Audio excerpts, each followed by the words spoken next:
So my name is Mike Panicello. I'm the MUFON Connecticut State Director. I basically run everything that is MUFON related in the state of Connecticut, from chapter events to public outreach events to lectures to overseeing field investigations by our field investigators.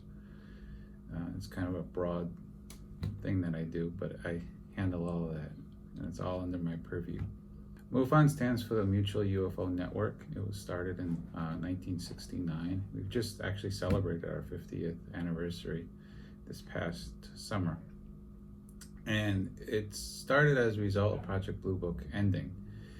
And some of the people that were interested in ufology, they did not like how the Blue Book and the Condon Report closed the case as everything is made up. It's just people not really seeing what's going on. It's not really. I'm getting tripped up. Something outside was talking. So it basically what they did is they started their own organization and did their own investigations. It started in the Midwest and it expanded out. Now we're in every state, and we're in several countries, such as Canada, England, France, Australia. So we're expanding. Project Blue Book was run by the Air Force. Alan Hynek oversaw it. Interesting thing about Alan Hynek is he was brought in to be a debunker, and he saw so much information coming through overseeing this Project Blue Book that he just couldn't ignore the fact that UFOs are made up, and he actually flipped and became a believer. So that's just a side tangent to that. But Project Blue Book was the official investigation into UFO sightings, because there was so much in the way of sightings from 1947 and onward that people wanted answers. And then first there was Project Sign, and that went into Project Grudge, both run by the Air Force. Well, first the Army, and then the Air Force once they became it. And then after that, it went into Project Blue Book. So it was a progression of investigations. So we run a monthly meeting, first Saturday of every month. So if you're interested in ufology, people can go to that. It's on our website, the location. It's up in Windsor Locks. We also run outreach events throughout the year, and that might be down in Greenwich, Connecticut. We have some members down there. We might be at a local library or a fair, like we'll be at the Durham Fair. So we also do investigations, as I mentioned earlier. So another thing that we're doing is, like, let's say someone saw a light in the sky and they reported to MUFON.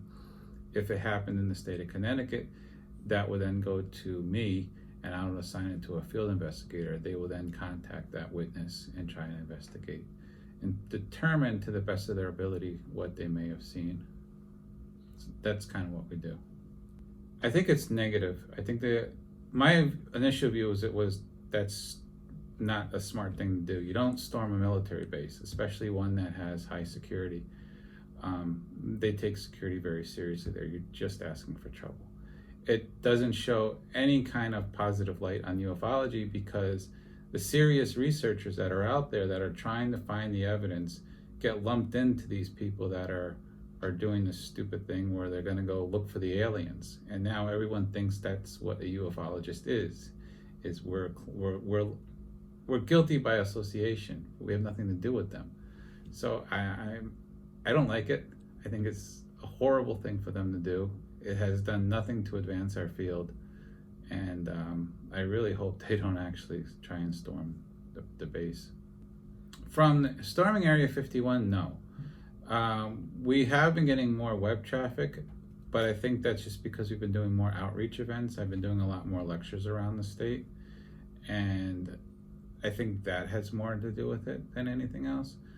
But the Mieum has done nothing to increase our visibility. If anything, it's detracted people, because they assume that we are just like those people, that if they were to come to our meeting, we would be promoting this idea of storming Area 51, and that's completely not true. We don't want anyone to storm Area 51, because that is not going to end well for them. So you're thinking of To the Stars Academy of Arts and Sciences. I think it's what Tom DeLonge is his name. Yeah. My view on it is I commend this person for getting the message out there. Unfortunately, like anything in society, if you have a big name behind it, people take notice. He's a big name because of his band, and so people are listening to him. If that was to be released, if that video, for example, was released on just some Joe Schmo's blog on the internet, no one would give it a second thought. So his profile has definitely helped us, and it has brought attention to the field of ufology, and in fact it has helped our chapter. For example, in June we had one of the members who was on one of the aircraft at our meeting, and he was talking about his experience during this actual event when the Tic Tac UFO was flying. He was on the Nimitz, so he came to our chapter meeting, and we pulled a very good crowd because of that, because we promoted it as, you know, here's a aviator that was on the aircraft carrier during the time he was in flight, during the time that this event was happening, and people wanted to hear that. So it did draw a bigger crowd to our meeting that particular day. Overall, I think it has made people aware of the field of ufology, again, mostly because of the name. I think when people hear him talk about it, their curiosity gets piqued, and so they do a little more digging. Our overall numbers have increased a little bit. We pull about between 50 to 60 people each meeting, which is very good for us. But they vary, mostly due to seasonal changes, vacations, or whatnot. So I think it has had a positive effect with recruitment, if you want to call it recruitment. It sounds like we're a cult, but I think it has increased our membership a little bit. So the Tic Tac UFO is a video. It's a name that it's a name that was given to this object on a video. It was released by the U.S. Navy. Now, if you Google it, I mean, you can do some Google research. The Navy is saying it never should have been released, so there's some controversy in how this was actually released, this particular video. But it's an object that you've seen on video doing extraordinary speeds, moving in directions that our conventional aircraft cannot move currently. And what I mean by that is it's going one direction very fast and then makes a 90-degree turn, or it zigzags to the left, it zigzags to the right. And if anyone knows our aviation, when our planes make a turn, it takes a long time. I mean, they can turn quickly, but not as quickly as this particular craft. So this unworldly movement is what spawned people, got people interested in, like, this can't be our technology because we don't have the ability to move in this manner. And that's, I think, what's gotten people's attention. So the video is very interesting. It's showed through the HUD of F-18 Hornet. So you can actually hear the pilot talking about this particular object as they're flying and trying to intercept it, and they can't really intercept it too well. So it's a fascinating video. And it's incredible to show you, like, the contrast between our technology and what the advanced technology is. So most common one I get from skeptics is, if they are so advanced, why don't they make themselves known? You know, why don't they land on the White House, for example, and like the movie When the Day the Earth Stood Still? Why don't they just do something bold to make their presence known?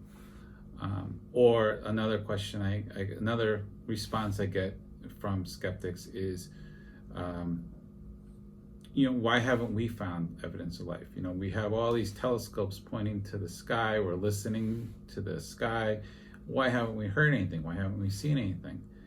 And the answer I get is, you know, they are out there if you look at the evidence. I mean, there's Malmstrom Air Force Base, there's Bentwaters, there's Roswell.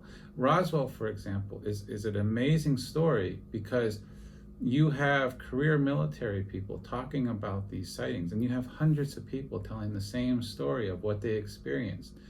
So it's, you know, you could say one or two people maybe lied, but when you have hundreds of people telling the same story, you kind of wonder, like, you know, there might be something to this. So if you look at the evidence, and I tell them, look at the evidence, look at the sightings, look at Malmstrom, look at Bentwaters. Bentwaters has a document from Deputy Base Commander describing this UFO that he saw, and he's sending this to European Command. You don't do that if you don't believe what you're seeing is truly something you can't explain. You know, he's reporting this, and it could affect his career. So I said, look at the evidence. And as for the question of why don't we see anything, well, you know, we're using radio waves. Maybe they're using something different. I mean, we're getting into lasers now. Maybe they're using something more advanced than radio waves to communicate. So that's why we don't pick up their audio. Maybe, you know, our telescopes can only look at a small portion of the sky, and we're still finding planets every day in the universe.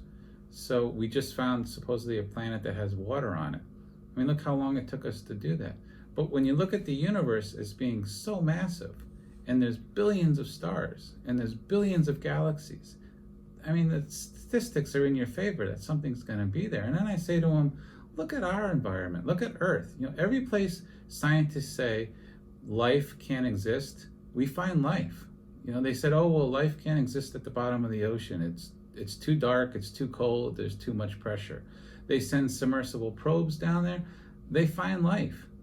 So why not? I mean, you know, life has a way of adapting and evolving, and we're not that old in the universe. I mean, the universe is a lot older than us, and we're only a few 100,000 years old. So what if a civilization started another 10,000 years before us? Do you imagine how advanced they would be?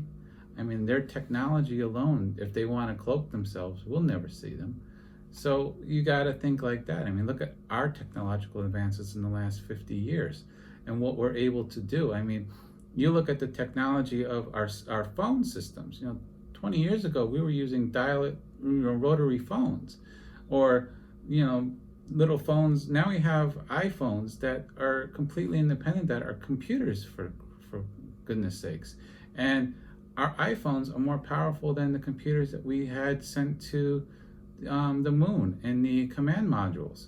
So our technology is advancing quickly. Do you imagine what a civilization that is a few thousand years ahead of us, even a few hundred years ahead of us, their technology is like? So you can't keep basing everything off of, well, we don't see it, therefore it's not there. Well, it is there if you look, but if you have an open mind and you think about it logically, how can life not exist? A lot of times at night, and a lot of cases we get, are IFOs, which stands for Identified Flying Objects. They're aircraft, they're helicopters. I don't know if you've ever seen an aircraft on final approach or taking off when they have their landing lights on and they have all their navigation lights on. They look like a triangle. A lot of the cases, I think, at night are misidentifications, because Connecticut's skies are extremely crowded. I mean, you can go to any flight tracking radar on, like, Flight Radar 24, any of those apps, you know, you can download that shows you where the planes are, and you look at our skies, they're incredibly crowded. And I think what sometimes happens is that people, in their excitement of wanting to see a UFO, believe what they're seeing is a UFO. And they're not logically thinking through it. Well, I see a UFO, but I'm a mile from the airport, and, you know, an aircraft lands in this direction almost every night. Or, you know, my neighbor, for example, we have a festival. I don't know if you've been to the Plainville Balloon Festival, the Hot Air Balloon Festival. Well, they launch these hot air balloons during the day, and people have reported to us seeing orbs. Well, they're a hot air balloon. So I think sometimes people get excited, and that's not to say that not everything is a UFO, is an IFO, but I think sometimes at night the excitement of misidentification, they get too excited and they misidentify it. And then during the day, things are more clearer, they can see it. The other thing is people don't look up anymore. So when only a few people might see something, I mean, maybe you've seen that meme on the internet where a UFO is overhead and everyone's looking at their cell phones. And that's really true. I mean, if you think about it, I mean, everyone is on their cell phones now. They're either texting or watching videos, or they're just not paying attention. But if you look up, there's some great things that are happening in our skies. So, I think that's another reason why people don't see it that often anymore. And the people that do see something are the ones that are looking up, and they are open to the possibility. And that's another thing, you know, there is a belief amongst ufologists that if you're open to seeing something, not making yourself delusional, like misidentifying something gets so hyped, but if you're open to the possibility of seeing something, that you might be more inclined to see something because you're not being skeptical. Some people, they might see something unusual and they say, oh, that's an aircraft, and be done with it. And others that are open to it will be, well, you know, that might actually be something. Let me take a look at it and let me watch it. We have the occasional person, I think out of 100%, 90% of the people believe to some degree. Of that 10% that come are like skeptics. They come because they're curious of what we are, who we are, what we do, what we believe. They're the skeptics among us, but they're few and far between. The 90% that do believe, that's where the variety range to. Some are really far down the rabbit hole to, you know, I've seen something, to I'm open to it, like I was mentioning before, but I haven't seen something. So it runs the gamut, but they're all to some extent open to the possibility, but they all believe to an extent as well. But all of our meetings, even from this, if you have a skeptic to a true believer, are cordial meetings. You know, one thing I promote is a free and open discussion of ideas in a safe environment. So, you know, if people are worried that they're going to be ridiculed because they've seen something that's unusual, that's not going to happen with our meeting. And that is a big fear that some people have. You know, they want to come to our meetings, they want to come, but there's that stigma with ufology that you're crazy, or you're a nut, or you're one of those people with a tinfoil hat on their head. And that's not the case. It's an open and free environment where you can feel free to express your ideas in a respectful manner, of course. And if you're not respectful, we ask you to leave. But so that environment allows for a wide gamut. But for the most part, everyone is pretty open to the idea of UFOs. Seeing one and how far down the rabbit hole they are varies amongst them. They're allowed to have their belief on that. I think the documented evidence is too strong to say that. If that makes sense, I don't know. But I mean, yeah, I think that's probably what I'll go with. The main reason given to why they never have disclosed anything is because society couldn't handle it. The Rand Corporation in the late 1940s, maybe early 50s, I don't remember the exact date, did a paper on what would be the effect if we did disclosure, and they basically said there'd be social breakdown, there'd be a breakdown of the economy, religions would go bananas. And for that reason was the reason given, that they had the cover-ups from that point forward. I think the tides are turning. There's been a big belief in ufology of slow disclosure. There is a rumor and circumstantial evidence that they being the government, use Hollywood to slowly disseminate information. For example, there's a rumor that, you know, Close Encounters might have been based off of some real life events. E.T., the movie with Steven Spielberg made, it might have been based off some real life events, and other examples as well. So they're slowly like seeding the population. And the recent polls, if I'm not mistaken, show that the ability of society to handle UFO disclosure has increased, that they can handle it and not like have social breakdown of mass proportions. So I think my advice for the president would be, you know, do slow disclosure. Do something where you find bacterial life on a planet, get people used to that, and then maybe you find plants, and you know, you work your way up. You don't just say, hey, there's this massive civilization about 20 light years from here, and they've been visiting us for 50 years. I don't think that's a great idea. I think that's talk about a shock to the system. It's like jumping into a pool of ice water. But I think if you did a slow disclosure where you slowly get people ready, and you test the waters. If they can handle slow things, then you maybe jump into for a first contact scenario where we've made first contact with an aliens. But I think you do have to go slow. Societal beliefs are deeply ingrained in us, whether we want to believe that or not. Religion, whether you're spiritual, you could consider it spiritual or religious,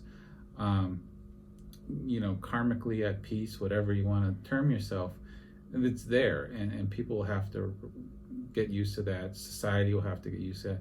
Knowing that we're not alone in the universe, that we're not the center of the universe, we're going to have to get used to as a species. So I don't think doing it in a mass release would be smart, but I do believe slow disclosure is good, and I do believe that we should be told that there are other life forms out there. I mean, to know that we're not alone in the universe would be a great achievement for us. It would be a great opportunity for us to grow. It might even help with our science program and our space explorations, because we're going to want to contact them. So I don't see the negatives to it if you do it correctly, which is just slow disclosure. MUFON's 50 years old. It's made up of thousands of members over the 50 years, and you can't control everyone's individual beliefs. The organization as a whole, it has the right message where they want to find the scientific evidence. They want to use a scientific method. Show me the evidence and let's get that out there to people. And MUFON has been much better over the last few years about talking about cases of interest, showing the evidence that we have for sightings. You can contact them anytime, just email them, and they respond very quickly to questions or answers that you might have. So I don't think MUFON is trying to hide anything, and I don't think that they come with a predisposed notion that yes, we want to have the evidence prove our point. Absolutely, everyone in the organization, I think, believes aliens or UFOs exist, extraterrestrial life exists. Otherwise, why would you join MUFON? That's you kind of have to have that belief in order to be involved with it. But I know a lot of the state directors, and I know a lot of the leadership, and they're nice people. They're professional people. We have former law enforcement involved in our upper echelons, so they bring that investigative background into the field, and they teach how to use that investigative knowledge from solving crimes to looking for UFOs.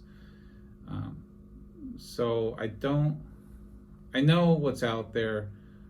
I think what it is a few people have a bad experience, and then again they just label everyone like that. And what I would tell people is do your own research. If you read about MUFON and you have if you think MUFON is doing something that is wrong, yeah, you can read the blogs or you can read the haters, but use your own brain. Contact MUFON. Ask them your questions. Say, hey, I read about this, and this person said so-and-so about your organization. What is your response to that? And they'll respond. But do your own research. Draw your own conclusions. The internet is a great place for people to air their grievances, but not everything is true on the internet. Use your own judgment. Do your own research. And I think when you do that, you'll find that the organization is a pretty stand-up organization. They've lasted 50 years, and it's not because of deceit and deception. It's because they're honest, open, and they truly believe in their mission. And they have great people. And on a state and local level, they're the grunts on the ground, so to speak. They're the nicest people you'll ever meet. They'll help you. I mean, they're open, they're honest, they share information with me and with people that ask for it. I mean, look at me, I'm talking to you right now. We're pretty open. So that's what I would say is people, if you have criticisms about MUFON or you read about criticisms about MUFON, before you jump to conclusions and believe everything on the internet, is do your own research. Look into MUFON, contact them, and then make your conclusions. The government does lie to us. And I'm not saying that as a conspiracy theorist, I'm saying it's fact. I mean, you can look at stuff, they withhold stuff. They classify stuff, they redact information through FOIA requests. But there is a lot of reasons for that. Some say it's national security, some say it's personnel issues because you don't want to release a person's name. There's a lot of reasons why information is held back from us. Some of it is probably national security. So in that respect, the government does. So if they do, then that's not a conspiracy, that's a fact, which they do. As for conspiracy theorists with MUFON and ufology, I think when they're looking at information, evidence is really what we use. A conspiracy will have circumstantial evidence, or a conspiracy will have evidence that I guess anyone can interpret, which is why conspiracies always seem to fall in the gray area so much. And when MUFON closes a case or when they investigate a sighting, we want to have some kind of evidence. We want to show, like, if it's an aircraft, for example, this is why we think it's an aircraft, and we list our information and we show our evidence. There's nothing conspiratorial about that. You can source us, and you can do your own investigation and do the experiments to see if we're right or wrong. So in that respect, I think we're pretty open regarding that. If you mean like MUFON believes the government is hiding stuff, that's not really a national policy. If you were to go that way, that's more of a individual person's beliefs, whether or not they were. I mean, or if you go on MUFON's website and you look at their mission statement, nowhere does it say the government is a conspiracy against ufology. That's not a national standard. It is not one of their mission statements. That would be more individuals. When you look at abductions, if you look at abduction reports and you look at like the Roswell interviews from former military members when they saw the bodies, they're gray aliens. They're little gray aliens about 3 to 4 feet tall with the black oval eyes, the typical alien you see, not green, but gray. Rubbery, slippery, slimy looking skin, so a little shine to it. That, I think, is probably the one alien that's most consistent. So if you were to say, well, what would the aliens look like? I would say, well, they're probably gray aliens for sure, because there's just so much overwhelming evidence that that's the predominant alien that people seen, either by, like at Roswell, or through abductions. The other aliens that are out there, I mean, they run the gamut. There's supposedly reptilians, there's Nordics, which are human-looking entities that look just like you or I, blonde hair, blue eyes. Those vary. Some say they're good, some say they're bad. So I don't know but there are the other two that are most common. So if I would say what aliens would look like, I'd say one of the three. But I would be not shocked if a little gray alien like showed up one day next to the president, was like, hey, this is the alien. If it was like a Nordic, I wouldn't be shocked either. If it was a reptilian, I wouldn't be shocked either. If it was some other looking creature, I might be a little shocked, because those are the predominant ones, those three. So to some degree. From what I've read, and what I mean by what I read, I mean there's a lot of great researchers out there that have done books on presidents and UFOs. Supposedly Nixon knew, Eisenhower knew, Truman was involved with it because he set up the program to oversee extraterrestrials after Roswell. Reagan knew about it. There was references that Reagan made to it in his diary at the United Nations, his famous speech about being an outside external threat. There's also references that he talked with the Soviets about it at various conferences. Like the conferences were for nuclear disarmament, but as a tangent to that, as addendum, they talked about extraterrestrial. So some of the presidents knew. Clinton tried to get information. Clinton came out and said he never got information, but he probably didn't need to know. Bush Sr., I think, knew. Bush Sr. was in charge of the CIA for a while, but he has a very deep past into the intelligence agencies. And there was a reference that he made in a offhanded comment as he was walking with a group of reporters when someone asked him, what do you know about extraterrestrials or aliens? I don't remember the exact quotes, I'm paraphrasing. He said something like, I know a lot. So I think some presidents do know. There is a reference that George Washington was visited by aliens. I guess it's in his diary. He talks about being seeing an angelic being in front of him. He relates it to an angel, but it could have just been his interpretation of it, because aliens and UFOs in the 1700s, they were more religious back then, so they might have equated it with angel. But there is that in his diary, and to an extent. And then there's letters that he wrote by other people that talk about how he talked to them about these interactions with these angelic beings. So I think it's if they need to know in the modern history, Kennedy supposedly knew a little bit about it. But if they don't need to know, they're not told. It's always been my understanding when you read about these stuff and you read Freedom of Information reports, it's everything is either special access, which is you need to know, or you don't need to know, you don't know. So I think it's very selective on who knows what. I guess if there was some immediate national security threat, he might. I mean, what your political beliefs of Trump are, he is the commander-in-chief, so maybe he would know. But I don't know. If he does, he's never going to say it. Maybe when he gets out of office or something, I don't know. Is that the same for Obama as well? I think that would be the same. I think if he needs to know if there's some immediate threat, he might be informed. If there's no immediate threat, maybe he wouldn't be informed. I don't think they're given.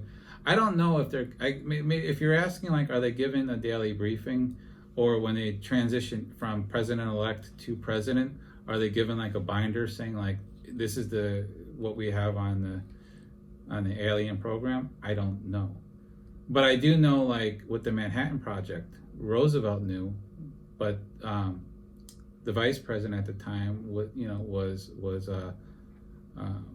I just said his name, Truman. He didn't know. He had to be. He wasn't read into the program until he became president. And that's only when they needed him to really decide: are you going to drop the bombs, or are you not going to drop the bombs? So he was late to know. He didn't need to know. And with the Manhattan Project, there was only a handful of people at the top level, meaning like the executive level, that even knew about it. So if you were to use the Manhattan Project as an example, to get back to not to sound like a repetitive record, if they don't need to know, I don't think they're told. I think some things are just kept. You have people that are there for 4 to 8 years compared to career people that are there 30 years.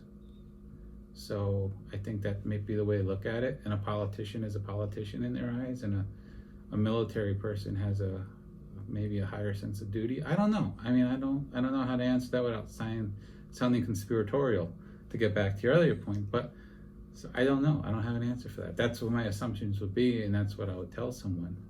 But I don't know. UFOlogists get a bad rap.